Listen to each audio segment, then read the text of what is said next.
Inception. You're probably thinking this film has been analyzed to death, and you'd be right. The internet has scrutinized every element of the film's plot, from infographics that chronicle each dream level to videos that break down visual cues with excruciating attention to detail, all with the aim of answering the pivotal question: does Cobb make it back to reality at the end, or was it all a dream? Although some convincing arguments have been made, truth is we may never be able to answer this question with any real authority. I mean, the final shot makes it pretty clear that Nolan wanted it to be inconclusive. But what if we're focusing on the wrong things? What if the answer to the film doesn't lie in the plot, but in the construction of the film itself? What if we'll never be able to draw a clear distinction between dream and reality because films themselves are dreamlike in nature? For those of you that are fans of our show Earthling Cinema, you may remember we touched on this briefly, but we felt like it warranted a more detailed explanation. Welcome to this special episode on Christopher Nolan's Inception, our film's dreams. One of the biggest criticisms we hear leveled at Inception is that the film has way too much exposition, the incessant use of not-so-subtle dialogue to prime the audience on what's going on. Killing him would just wake him up. You build this world. I am the subject. My mind populates it. Some have even sarcastically started referring to the film as exposition, and I suppose that's not unwarranted. It takes over 30 minutes of explaining the rules of the world before the story really gets rolling. Most of this information is funneled to the audience through Ellen Page's character Ariadne. Then the longer we have before the projections catch us? Exactly. Named after the mythological character who helps Theseus through the labyrinth in the myth of Theseus and the Minotaur. Certainly, some may decry the fact that the only female protagonist in the film is nothing more than a passive surrogate for the audience to learn how the logic of the world works. But considered through a certain lens, our identification with Ariadne makes for some of the most interesting insights of the film. During her training, we see Cobb and Ariadne drinking coffee at an outdoor cafe. The scene unfolds like a scene in any other movie, until Ariadne realizes We're dreaming? this isn't just a revelation for Ariadne, but for the audience as well. We were also unaware that it was a dream. I mean, we didn't see them jack into their dream machine things, so how would we know otherwise? Cobb goes on to explain how it is that she's been tricked. You never really remember the beginning of a dream, do you? You always wind up right in the middle of what's going on. What Nolan is really highlighting here is that, like a dream, a scene in a movie will often start in the middle of the action, not at the beginning. We didn't see them arrive at the cafe, sit down, and order their overpriced percolated drip coffee, because that's not how movies work.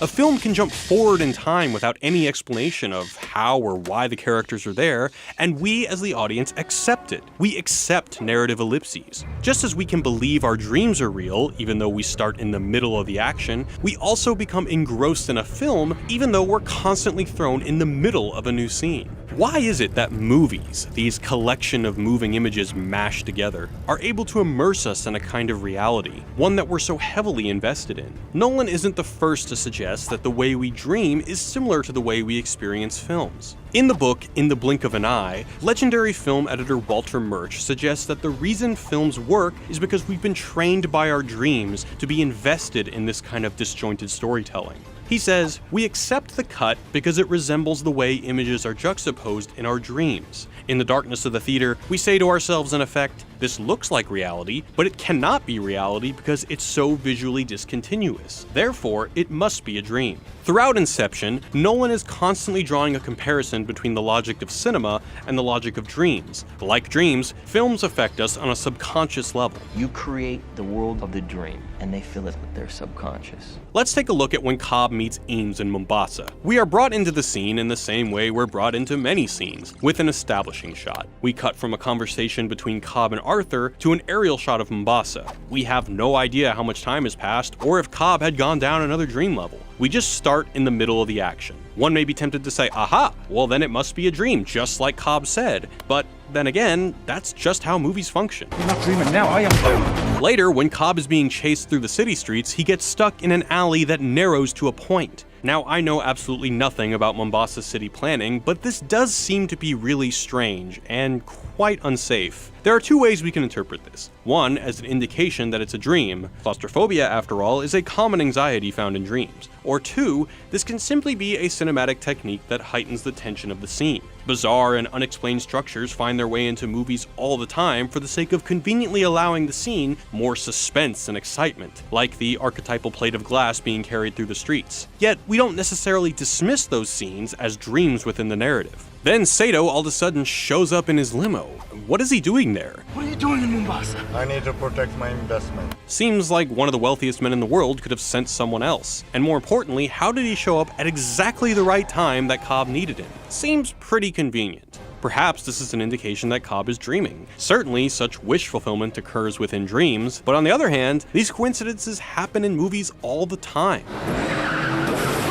If dreams can captivate us into believing the most far-fetched, illogical, nonsensical scenarios, then Nolan seems to be making the point that cinema can as well. One of the most critical examples of this is during Maul's death scene. Cobb walks in to see Maul sitting on the edge of a window in a neighboring building. Yet, all the furniture has been upturned in the room Cobb is in. Are we to believe that Maul went apeshit on the furnishings, then rented a room in the neighboring building and sat on the windowsill waiting for her husband to come home? Maybe this is a clue that the whole thing is a dream. Or perhaps, this is just deliberate cinematic technique. The physical distance between them heightens the tension of the scene and reflects the disagreement between them that's at the center of the conflict. Maul insists they're dreaming, and Cobb thinks it's reality. So once again, we're forced to ask ourselves, does this implausibility of the scene mean it's a dream, or just another filmmaking technique? It's quite common for directors to manipulate spatial orientation for dramatic effect, even if it doesn't make logical sense.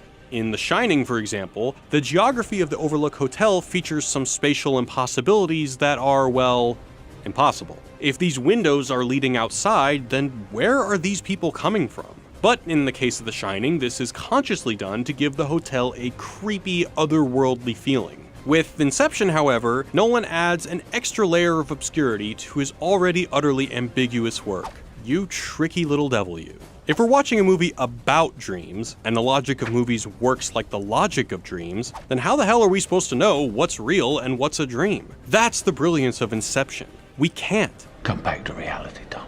The other major criticism we often hear is that for a film about exploring the subconscious, the dreams feel more like generic action film settings than the psychedelic absurdities we often associate with dreams. While some more experimental imagery might have been nice, doing so would have neutered the film of this clever association with cinema. For example, the snow bunker chase scene is essentially an homage to On Her Majesty's Secret Service, and as such feels more like a Bond movie than a film about dreams. But considering that Inception is kind of an ode to cinema itself, it makes sense that Nolan would draw inspiration from one of the essential film franchises when constructing the aesthetic of dreams. Given that Nolan's profound love of cinema and film history is well documented, Inception may be his most personal film yet. Not only does he get to make a mind-bending balls-to-the-wall action film, but he also gets to comment on how films capture our imagination in a devilishly clever way. Which brings me to the first teaser poster, an image of Cobb's back in front of a cityscape. Or is it Cobb? Is it any coincidence that DiCaprio and Nolan have basically the same hair? Or that, like Cobb, Nolan is often wearing a suit while directing and giving interviews? So whose back is it on the poster? Is it Cobb the dreamer? Or is it Nolan the dream weaver? Or is it, like the film itself, deliberately ambiguous? It's maybe a stretch, but interesting to think about. If you're one of the poor souls still tortured by the uncertainty of the ending, then hopefully this video has given you some kind of peace. We'll never really know what's a dream and what's not, and that's the point. Trying to discern if a character is in a dream in a medium that itself functions like a dream is, well, kind of a paradox. Paradox. Hey guys, as always, thanks so much for watching, and stick around because we got a few important things we want to share with you. First, we've got some amazing episodes in the pipeline, including breakdowns of The Wolf of Wall Street, The Walking Dead, House of Cards, Guardians of the Galaxy, and a bunch more, so be sure to hit that subscribe button to be notified of new episodes. Also, I want to make sure you guys know about an amazing channel we collaborate with called The School of Life. These guys are a great complement to Wisecrack. They're all about gaining wisdom, emotional intelligence, and self-understanding, and their video essays cover topics like history, philosophy, psychology, relationships, and so much more. Click here to be taken to their channel page, and be sure to subscribe while you're over there. You won't be disappointed. And one more thing, it's a new year, so why not learn some more good stuff? You can do that and help support the show by signing up today with a 10-day free trial at lynda.com/8bit and get unlimited access to thousands of online courses. That's lynda.com/8bit. Lynda.com's courses are taught by experts, and new courses are added to the site every week.